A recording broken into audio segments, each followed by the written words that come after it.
Ik sta hier in Las Vegas, waar Tasclinx Pandora's introduceert.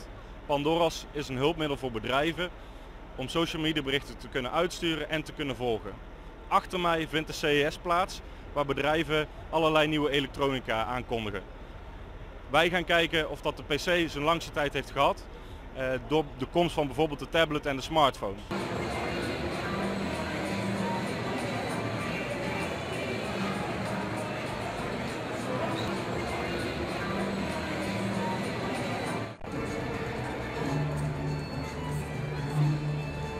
Is this the last stage before we ditch the keyboard and just get to the tablet?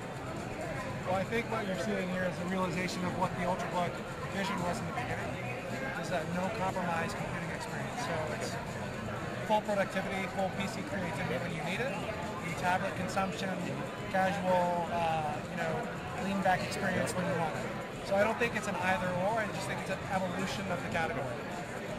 So in Intel's way, we do still need the keyboard for productivity and not just for fun, the tablet. Well, I think, yeah, I mean, in general, the application is still required to be not just productive and to be able to do things, but do things quickly. You're going to need some sort of input device like a keyboard. Now, over time, we're talking about perceptual computing, right? Touch is the first in the natural interfaces, but becomes voice recognition and vision and sensors. These things will evolve over time, but for the time being, yeah, to be productive, we're going to need keyboards. And last question. We see a lot of tablets over the past years. Is it a hype, such as the netbook?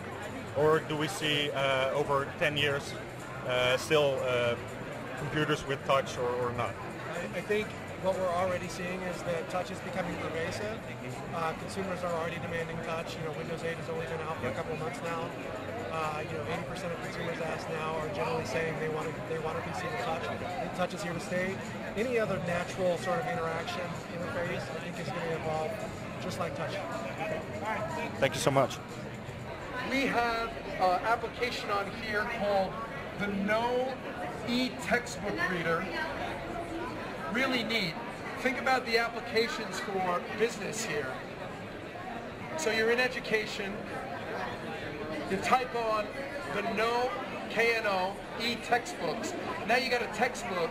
I'm reading, I'm learning, but I want to interact with the book.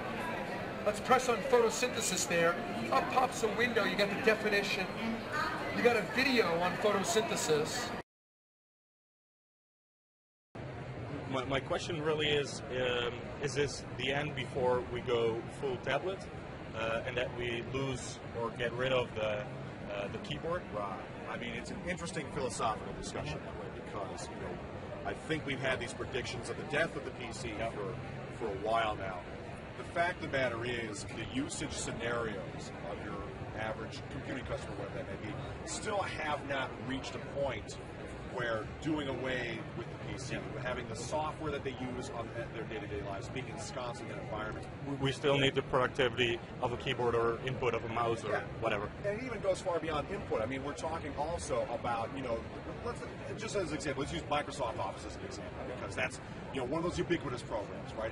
And in a case where, if we're talking about, the wonderful thing about Android is that there are all kinds of apps that allow you to take documentation in an office environment, and you can look at all that stuff, and you can edit those things, and it works beautifully, but it's still not the same experience as you would get on a PC. But the good news is that, and kind of to your point, we are now seeing these things come together a little bit more. The tablet and the PC kind of do this as opposed to shifting from one to the other. This is a good example of what I'm talking about. This is our U925T. Notice that we call it an Ultrabook, right? But it also happens to be a Windows 8, not an RT, but a Windows 8 slate tablet. So this is one example of what we can do to kind of marry those two worlds together so that folks can have the productivity and also have the convenience of that slate device.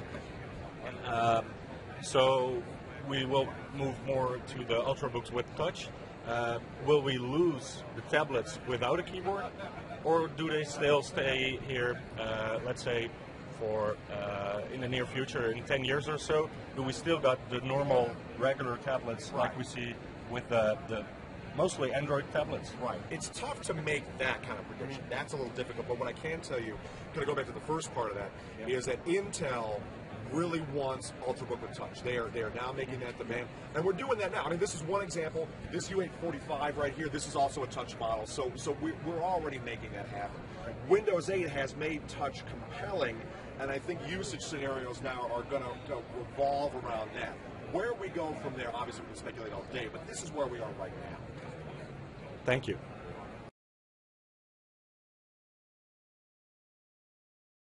Heeft de PC zo langste tijd gehad? Dat is op dit moment nog niet zo goed te zeggen. Uit het gesprek van Intel kwam ook al naar voren dat er meer moet zijn dan alleen maar een touchscreen op dit moment. Dat heeft voornamelijk te maken met productiviteit. Dat bij een tablet toch een heel stuk lastiger is. Een toetsenbord is gewenst, spraakherkenning wordt denk ik heel erg belangrijk. En het touchscreen is op zich natuurlijk wel leuk, maar niet het enige. Wordt vooral ingezet, zeker op deze beurs, op het gebied van spellen. Angry Birds wordt veel gespeeld hier. Maar toch blijkt ook wel dat mensen inmiddels wel meer aan Office willen gaan doen. En dus ook wel echt een toetsenbord nodig hebben.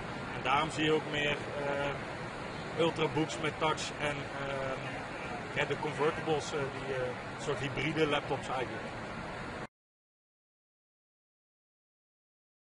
This is Sony's Vio Duo 11-inch, and basically what this is a hybrid PC. So a lot of people confuse this with a tablet, but what you're actually looking at is an Ultrabook.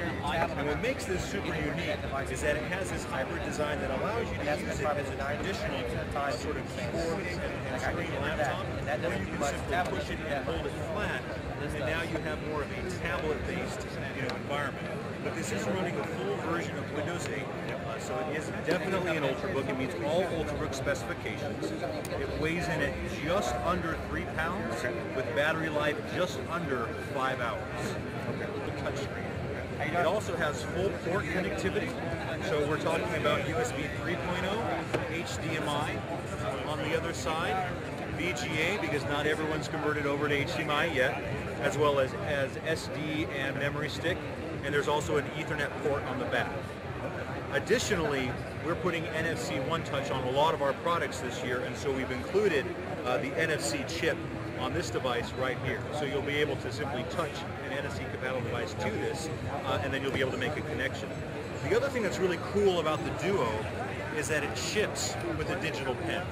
And so this allows you to either use it as a mouse, or you can take handwritten notes on the device.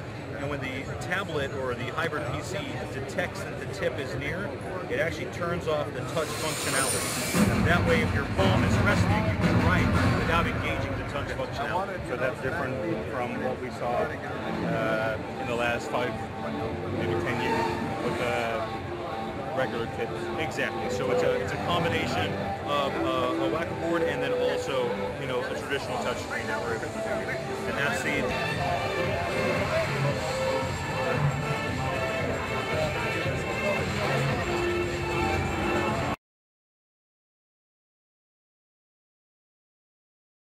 alles bij elkaar opgeteld, een hele hoop gezien.